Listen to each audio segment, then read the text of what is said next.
മറുതങ്ങളുടെ കാലഘട്ടത്തില് ഭാര്യയുടെ പീഡനം സഹിക്കാൻ പറ്റാതെ ഒരു ഭർത്താവ് ഗതി കെട്ടിട്ട് വീട്ടിൽ നിന്ന് ഇറങ്ങി. തീർന്നടി ഇന്നത്തോടെ തീർന്ന് ഞാൻ പോവാ എന്നൊരു തീരുമാനമാക്കുമെന്ന് പറഞ്ഞിട്ട് നേരെ ഖലീഫ ഉമറുതങ്ങളുടെ വീട്ടിൽ വന്നു.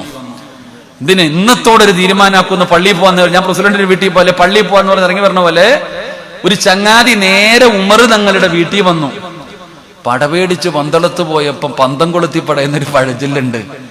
ഉമറുതങ്ങളുടെ വീട്ടിൽ വന്നപ്പോ പടച്ചവന് അവിടെ ബദർ യുദ്ധം നടന്നുകൊണ്ടിരിക്കുക. ഭാര്യ ഉമറുതങ്ങളുടെ ഭാര്യ ഉമറുതങ്ങൾ ഇങ്ങനെ പൊരിച്ചോണ്ടിരിക്കുക.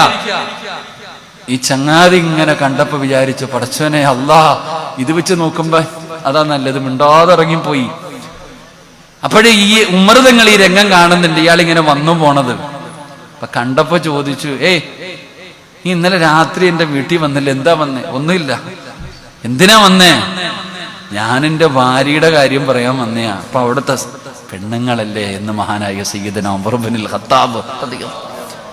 കാരണം ഭാര്യമാരല്ലേ, അവര് നമ്മളോടല്ലാതെ വേറെ ആരോട് തീർക്കാനാ? നാട്ടുകാരോട് തീർക്കാൻ പറ്റുമോ?